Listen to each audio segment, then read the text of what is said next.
Hagamos énfasis en la forma en que está construida la dimensión de gestión del conocimiento en el marco del modelo integrado de planeación y gestión. Un modelo que cuenta con 7 dimensiones, un modelo que se quiere aplicar en todas las entidades nacionales y territoriales de Colombia, y que una de sus dimensiones es la gestión del conocimiento y la innovación. Esta dimensión presenta 4 ejes.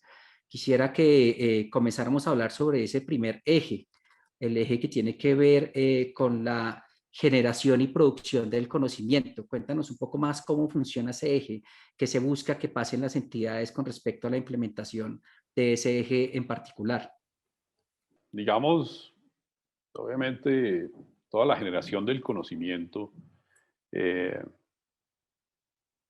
debe partir, digamos, de esa definición inicial, digamos, de lo que, de ese constructo fundamental que es el conocimiento, ¿no? Eh, Nosotros lo discutíamos, Giovanni, tú te acordarás, qué era, qué era el conocimiento.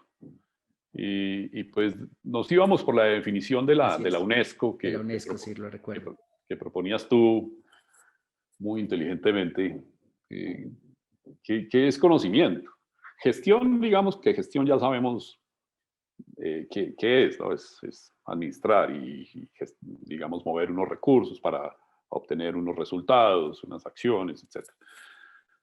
Pero el conocimiento, ¿qué es el conocimiento? Y ahí era donde teníamos esa gran discusión. Y nosotros, siguiendo esa definición de la UNESCO, donde decía que es el modo en que las personas y las instituciones dan sentido a la experiencia, la información, el entendimiento, las competencias, los valores, las actitudes, son parte del conocimiento adquirido a través del aprendizaje. Entonces aquí tenemos experiencia y aprendizaje, ¿no? Aquí tenemos esos dos elementos que son fundamentales. Pues también la UNESCO menciona que, digamos, el conocimiento está ligado a los contextos donde éste se genera. Por esta razón, digamos, gestionar el conocimiento depende de los espacios donde se crea y se reproduce ese conocimiento. Y esto es fundamental, digamos, para digamos, seguir desarrollando la línea de la gestión del conocimiento y por qué nosotros propusimos, obviamente basados en todo el desarrollo conceptual y académico que ha habido sobre la gestión del conocimiento, nosotros proponíamos en su momento, Giovanni, tú te acordarás en las discusiones que teníamos en mi oficina en aquellos tiempos que parece una historia de hace mucho tiempo, pero en realidad fue Sí, hace 4 años. 4 años, tampoco Ajá. fue hace tanto, pues.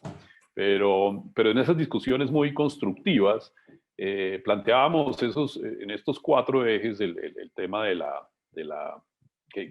dónde está, digamos, alrededor de qué es lo que tenemos que gestionar el conocimiento. Y nosotros decíamos, pues, en primer lugar, pues, la forma de generarlo, de cómo vamos a generar ese conocimiento, esa generación del conocimiento, pues se da sencillamente a través de la investigación, de todas las, digamos, mecanismos que podamos implementar para generar ideas que permitan mejorar la gestión en las entidades y pues en este caso obviamente en las entidades públicas. Nosotros proponíamos y planteábamos que la investigación era fundamental y que de hecho la ley 489 en su artículo 117 insta a todas las entidades públicas a que hagan investigación y para mejorar sus procesos y digamos su forma de operar. Y eso lo que quiere decir es que hagan investigación para poder agregar mayor valor en el ejercicio de su función. Y nosotros pues incluíamos ahí las otras formas de generar ideas eh, que son muy válidas pues que no pueden estar descartadas en el sector público. Y digamos, todos los procesos de ideación tienen que estar incluidos dentro de las prácticas de servicio público. Y esas prácticas de ideación nos llevan a la innovación. La innovación es otra de esos elementos claves digamos, que Así deben es. estar incorporados en la gestión pública. Y pues alrededor de eso ha habido por un lado, pues, digamos, mucha discusión diciendo que pues, en el sector público, algunos dicen que en el sector público pues, siempre se ha innovado y siempre hemos estado buscando nuevas formas de generar mejor y mayor valor público. ¿Cómo logramos mejor impacto con los recursos públicos que digamos, de alguna manera las entidades públicas pues, tienen ese deber de cuidar, proteger e invertir de la mejor manera posible? Entonces, pues aquí obviamente en ese eje lo que se trata de impulsar en la generación, digamos, de ese del conocimiento, y pues ahí hacíamos una distinción entre generación y producción. La generación del conocimiento nos refería, porque alguien preguntaba, pero ¿por qué usan generación y producción? ¿Qué diferencia hay entre generar y producir? Y nosotros decíamos, lo que pasa es que en la parte de generación nos referimos a un proceso mucho más espontáneo y, digamos, dinámico, que tiene que ver mucho más con la generación de ideas en ejercicios, digamos, un poco programados de innovación y demás. Tienen mucho que ver con la innovación, todo el tema de la generación, porque son dinámicas que impulsan mucho a que las personas de una manera mucho más espontánea propongan ideas y se puedan implementar estas ideas.